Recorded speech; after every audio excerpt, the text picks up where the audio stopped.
I have done, we think around 1,800 interviews over the years in the radio program, this podcast. I've done a whole host of conversations.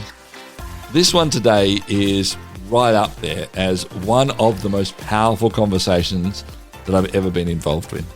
That's not just hyperbole, fact. The story you're about to hear today is horrifying in some moments, remarkably hope-giving in others, incredibly challenging as to how you and I should maybe live out a life of forgiveness, maybe the way we're not doing it in its fullest. And it has an incredible story of others caring for others. We're going to hear the story of Richmond Wandera, who found himself after a brutal murder in his family in a slum because another family member just took their house. You'll hear that. You'll hear how somebody from around the world was sponsoring him through compassion so he could get an education. And now how, after a remarkable moment of forgiveness, the most powerful part of this conversation, I think, we then find out that he is now leading thousands and thousands and thousands of people, or has trained thousands and thousands and thousands of people to lead churches and provide hope and positivity for so many through Africa.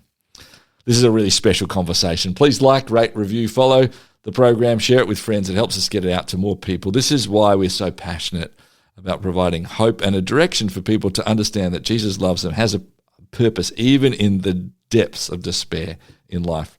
Here's the story of Richmond Wandera. Richmond, thank you so much for taking the time.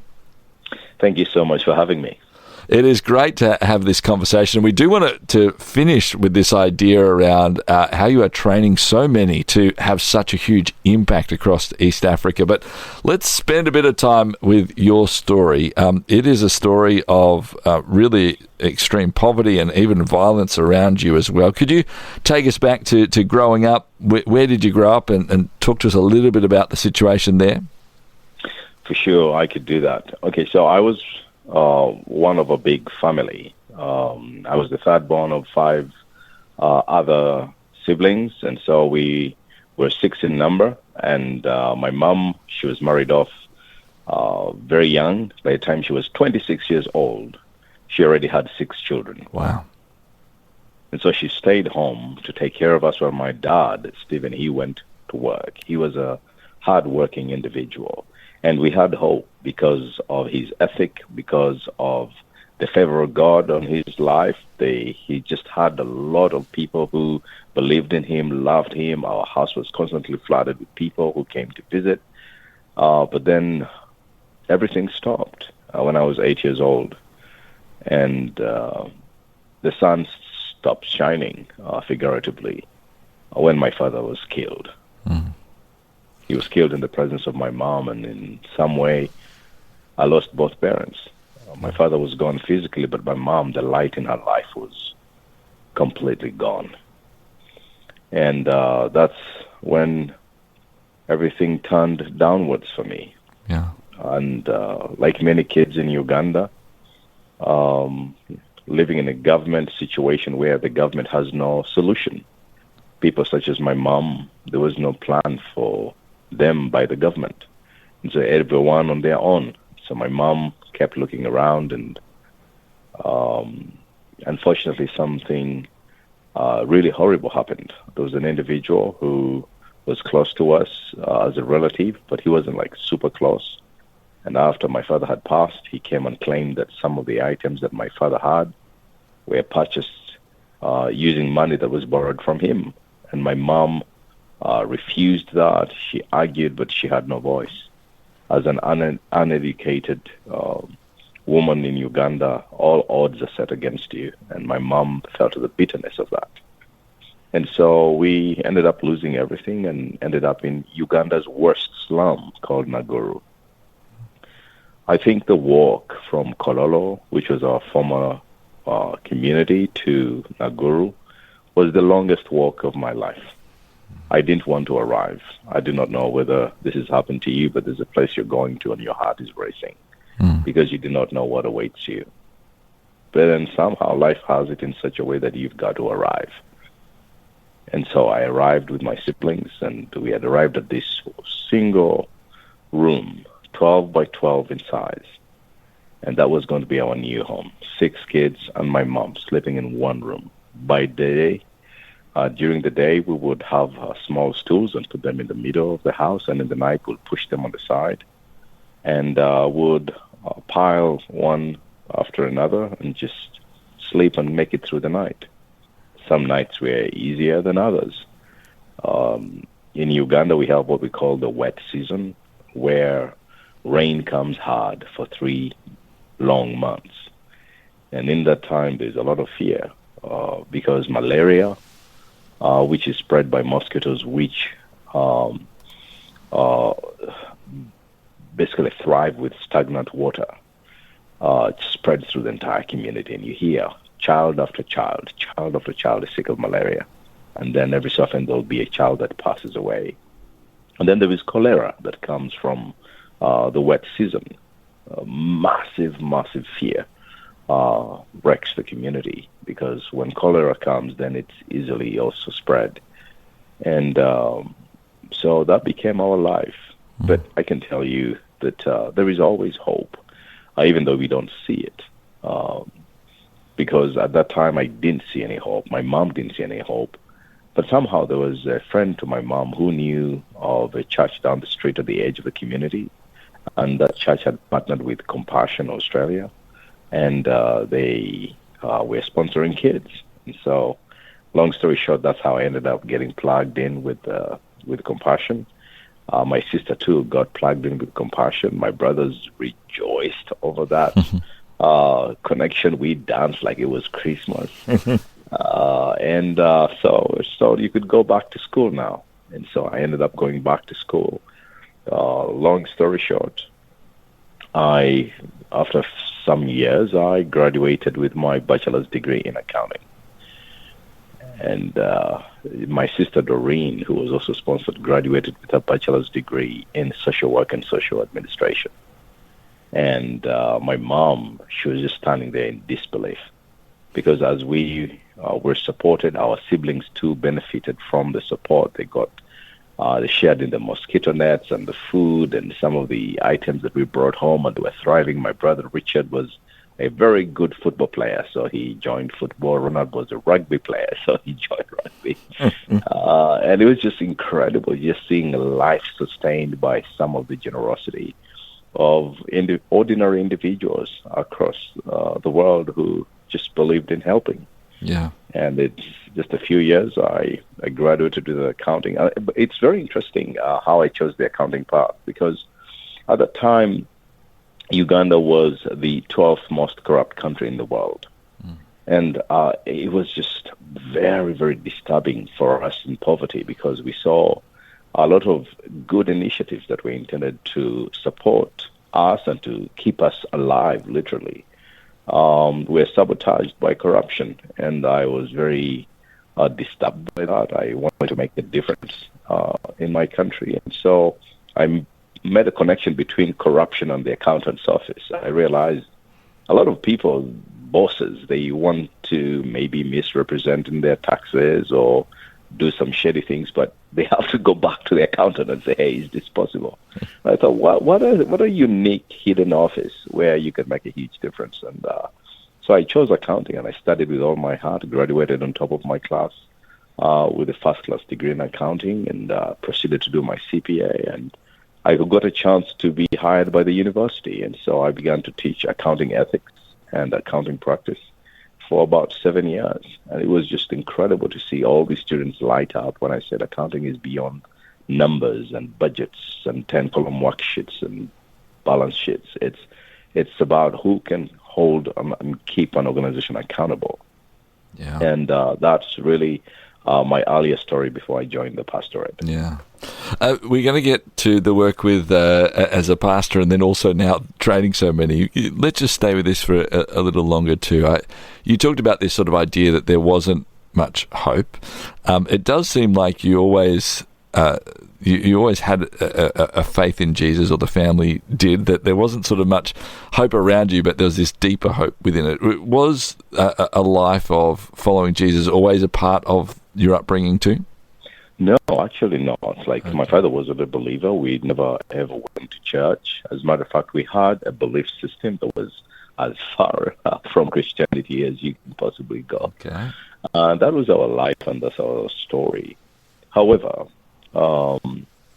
there's some goodness in humanity, I think, that my dad had that just brought a lot of joy to people. He was just a very happy man. He loved people, and people loved him, and we had grown into that space of contentment. But when he was gone, and we had to search within our own souls to find a meaning and to find hope and to find a reason to keep going, and that's where I really struggled. And the streets were very unfriendly and very unforgiving. I had to fight to survive. I had to go to people's gardens. I had to jump on moving trucks. I remember one day I chased after a banana truck that was coming from the countryside, bringing bananas to the marketplace. I literally chased after it for a while, and as a kid, I was only 8.5 years old. And as it slowed down up the hill, I jumped at its back, pulled bananas off, jumped back down, ran back to my 6-year-old sister. It was horrible. And with every day on the street, it just something kept chipping away at my soul. And I was very, very, very desperate and in despair. And I also recall one day, it was about maybe 1 or 2 a.m. in the morning, and when it begins to rain in the slums, you don't want to be there because there's no electricity, and a lot of small homes are made with tin roofs, and so when the wind and the torrent is strong, you hear these roofs bending to the force of this wind, and it's just cracking, and you can't sleep.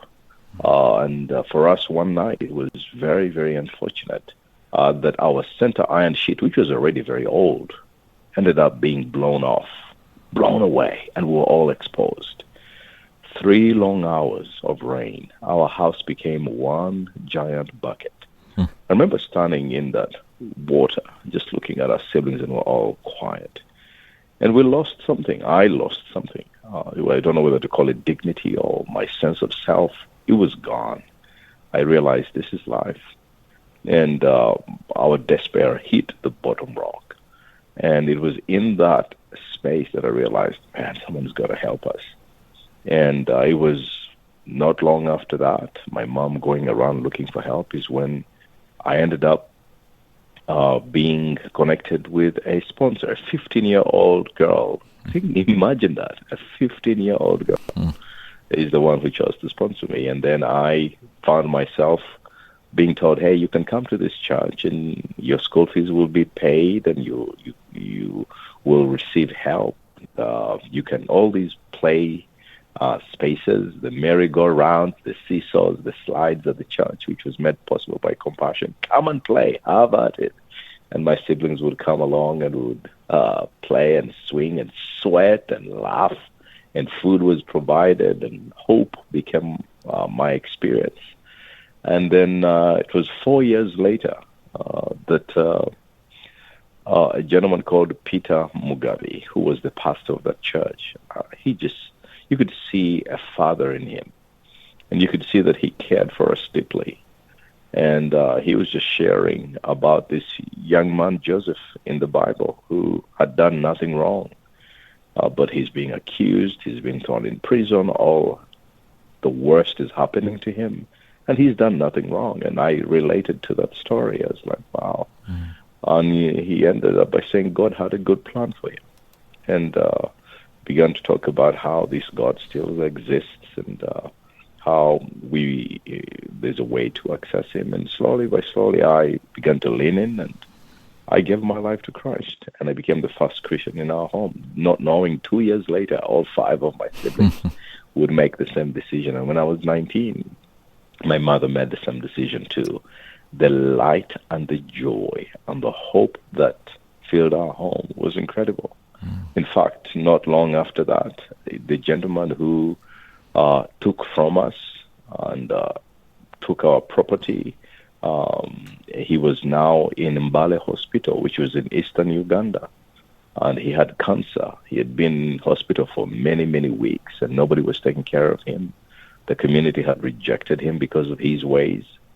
And my mom heard that, and by this time my mom is a Christian, and she's really wrestling with that. And then she comes to us and says, hey, let's go take care of Uncle. Wow. We're like, no way, he's getting what he deserves, But if you've interacted even remotely with some of our African families, when mom says to do something, you do it. So we were reminded of instant obedience, and we followed our mom. By this time, I'm an accountant, and we go to Ambala Hospital, and we're taking care of this man who cannot believe that it is us taking care of him. The people that he wronged, the people that he hurt, the people that he treated so poorly. And it was us surrounding him. And 2 days before he died, I saw something that changed my life forever.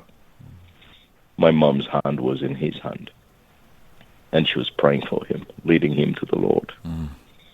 And that's what actually caused the shift. I became so obsessed about learning what had happened to my mom. I said, I want to know what that is. And so I began to read the Bible, and long story short, I ended up saying, look, I love accounting, and I think I could make a great accountant, accounting supervisor. But I want to know what this is. And so that's how I ended up pivoting and becoming a pastor. And remarkable. That's what I'm doing. Yeah. All right. We're going to come back in a couple of minutes' time and hear more of that story, Richmond. But I think just to clarify and take a moment here as well to just talk about this remarkable impact of what that 15-year-old girl here in Australia, was that right as well, Richmond, who was sponsoring you? My sister's sponsor was from Australia. Right. Mine was from the UK. Right, yeah. There you go, through compassion. And so you had hope, you were able to go to school and have this sort of understanding, and then also had this spiritual impact in your life, because ultimately this is how you met these people, and just truly, truly remarkable. We're going to be back with Richmond Wandera in just a moment. He is the founder of the Pastors Discipleship Network, and that's where we're going to start start our next conversation as he decides to head into being a pastor and now training over 15,000 pastors. It is truly a remarkable story. We're going to be back hearing that here on Towards Understanding. Share your brand, your event, your message across 90 Christian radio stations and major cities in Australia and New Zealand by sponsoring Towards Understanding, hosted by Clayton Bielan. More than 210,000 people tune into Towards Understanding each week, and with just one sponsorship, you'll reach this immense engaged audience. Find out more about this exciting and unique opportunity now on the sponsorship page at positivemedia.com.au. Going from an accountant to a pastor, that's a little bit of a jump. So how did that form happen, and how quickly were you able to sort of start that work? Yeah, after the hospital experience, I came home, read the Bible obsessively, and I said, look, you know what? Our community needs food, we need clean water, we need mosquito nets, we need education, but we need that which transformed my mother as well. And that was the gospel. And I became a proponent of the gospel. Soon, Pastor Peter Mugabe, who was the pastor of the very church that partnered with Compassion to rescue I and 300 other children, he brought me under his wing. He became the father that I did not have, and he began to teach me. And he taught me about how God has an answer for my state, and he helped me make a decision to follow Christ. And then later on, he called me up into the pastorate. I never wanted to be a pastor. I dreaded being a pastor. I thought to myself, man, each person has their own problems, and then he is this person who is carrying everyone else's problems. Like I don't want to be a pastor. But he kept saying that he sensed that I am a pastor and I should pray about it. And indeed, I ended up becoming the pastor after him. He was soon promoted to become the General Secretary of the Baptist Union of Uganda, overseeing over 1,800 churches. And so he couldn't pastor the church anymore. And he recommended to the leadership of the church that they consider me as their senior pastor. I was like, oh, okay. But anyway, long story short, I ended up saying yes, and I joined the pastorate. But remember, I was joining the pastorate just with a heart that had been demonstrated and tested, but I had no theological or ministry training. Yeah. And while I was excited about this, and while by this time my wife was excited about it, we were just about to enter into a space that we had no training and preparation for, and it became very difficult. And I understood why there's been an emphasis for training, for equipping. And long story short, I ended up making a lot of mistakes and being frustrated as a pastor. I remember one day, there's a young lady who had been kicked out of their home because she had fallen pregnant. The person responsible, the gentleman responsible, had run away, and she ended up giving birth to this young girl, and this girl became her life. For 3 years, she took care of this girl, but then this girl got sick of malaria, and her 3-year-old, she fought, she did everything, and her 3-year-old ended up passing away.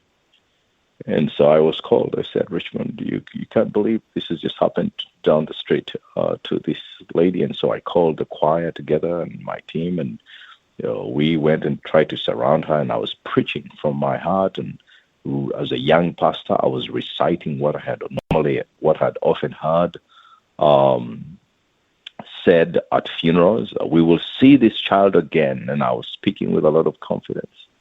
But then I looked at this young lady's face, and she was just not having any of what I was saying.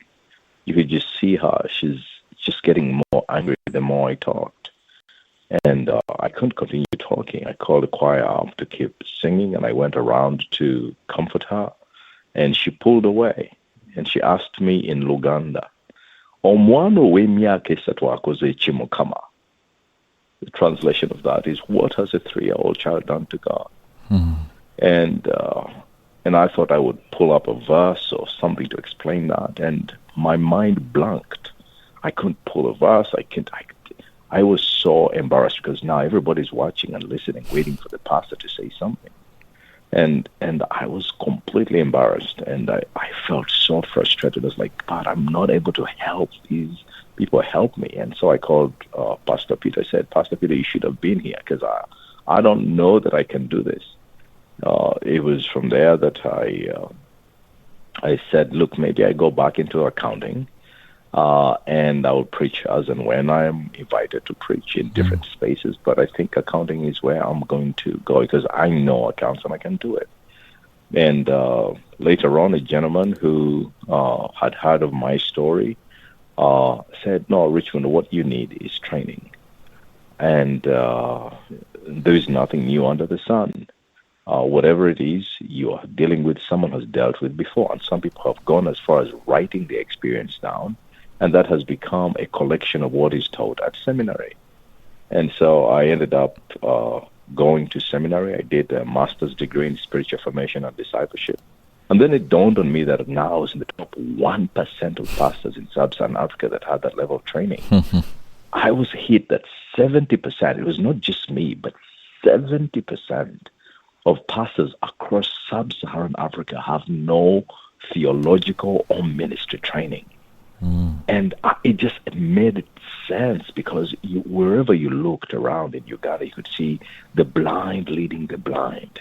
And all this caution in Scripture that when the blind lead the blind, they'll all fall in a ditch. I could now see how so many people were stumbling and falling in ditches. And it became evident as I talked about it more in the early part of my ministry. One person called Peter Kasirivo comes to me and said, Richmond, you are absolutely right. What you're observing is true. Many of these pastors are sincerely wrong. They are sincerely wrong. They don't have mentors. They don't have good spiritual fathers that have guided them. Look at us as a nation. And that's when I began to peel through statistics. It became clear to me that Uganda is the world's second leading country with the youngest population. Since 1971, Uganda has gone through 8 major civil wars. All our fathers have been wiped out. Mothers have been wiped out. And so there's a generation, my generation, that is rising, and we have no mentors, no spiritual fathers, spiritual mothers, people to pour into us and to show us the way. And so a lot of people are just operating by guesswork, try and error. Let's try this, let's try that. And I began to have a compassion rather than just condemning this one for speaking that which is clearly false. I began to say, was there anyone to teach them the way? Is that a choice they've made to go the wrong path? Or that's all they have? And so that's really begun to burden me. It's like, how would my country change if there was an opportunity for the church to be led by pastors who were trained, equipped, ordained, and commissioned? What would that look like? And just beyond theology, because I know that sometimes you can just become heady and puffed up with knowledge, which is not effectual for life change. But if we are able to stay African and not just sometimes take in Western theology as I've framed it in Africa, where, yeah, it sounds good to the ear, but it has no utility for life practice. But in Africa, we have the Ubuntu culture.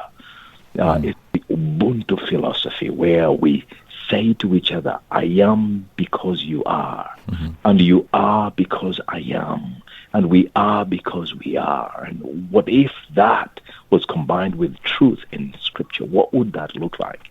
And that became a very great motivation for me. And so I founded the Pastors Discipleship Network, which my vision at that time was just to focus on Kampala City. Well, God had a greater plan for that, because now we are across 8 countries in East Africa. Incredible. Over 15,000 pastors have said, you know what, I want to learn those 8 core competencies that Pastors Discipleship Network trains pastors in over a period of 2 years. And it's been incredible. What an honor to see hundreds and hundreds of these pastors graduate every year as they go through this and then leave it out.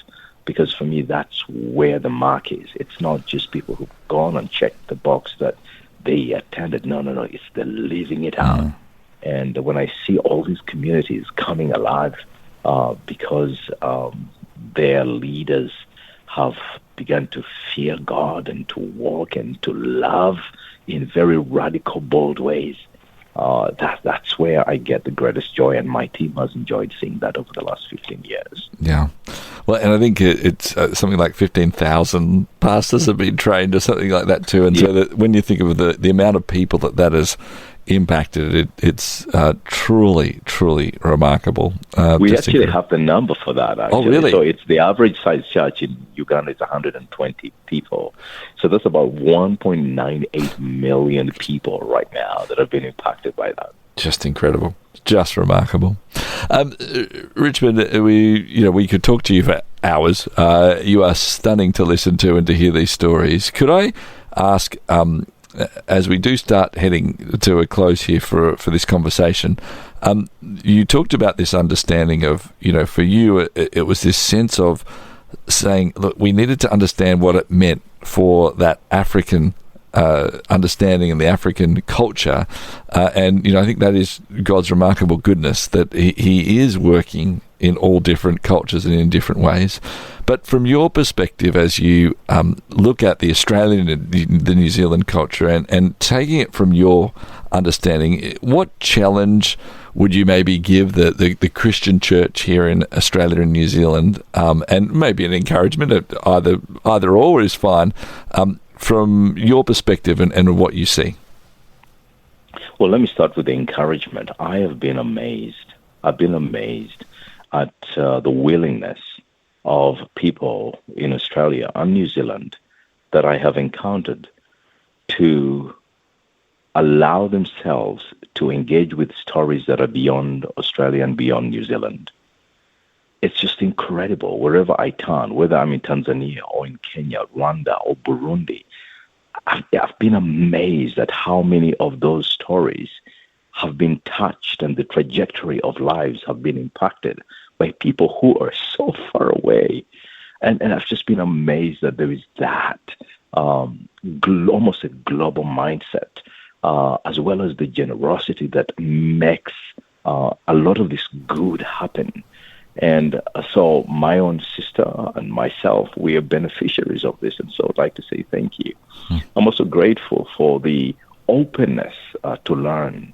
At least in my interactions with the many I have interacted with here in Australia, they're saying, look, we are interested, and they're asking some really good questions. And so I think that's where I would say that keep asking questions, keep being open to interact with other cultures, as well as keep loving brothers and sisters beyond your borders. Yeah. The challenge I would have is, when I think about the African culture and the Ubuntu philosophy, that's something that emphasizes community. And coming to the West, what I've seen is that there is a bit of individualism. There is a lot of me space or my space. There's a lot of people almost forgetting community. But we are a community people. We are meant to live in relationship. And I would scream the African scream of Ubuntu. See your neighbor, see someone, get connected with people, obsess around people.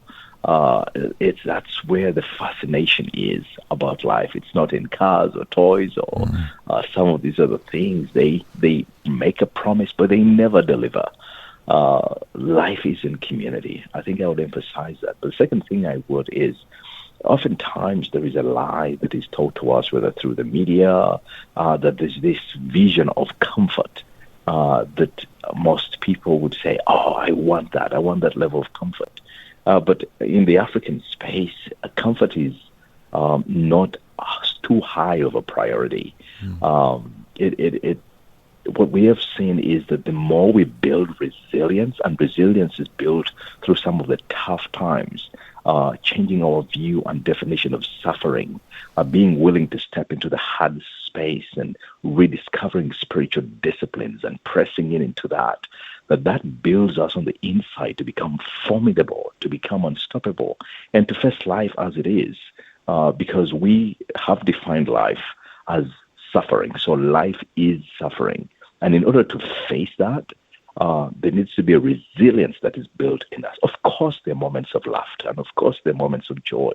But I think a person who is prepared for whatever life is bringing to them, whether it's a good day of laughter, whether it's a hard day of bad news, that life is more mature and more enduring. And so, resilience and community. Oh.